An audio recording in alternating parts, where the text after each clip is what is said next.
पाकिस्तान के पश्चिमी सूबे बलोचिस्तान तो आने वाली इतलावां मूजब पाकिस्तानी फोर्सिस और अतगर्द लड़ाकुओं विचकार होने वाले एक मुकाबले तो मगरों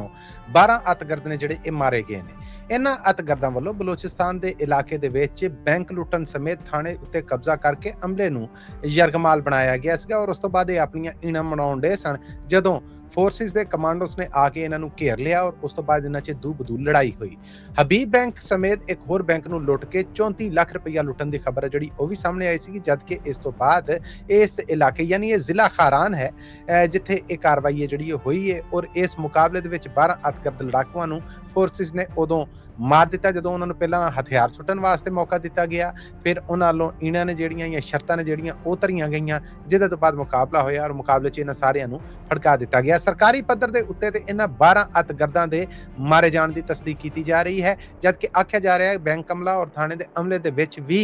कोई जानी नुकसान जिहड़ा ओह होया फट्टर होण दी सूरत दे विच या दूसरे रूप च इहदी सरकारी तस्दीक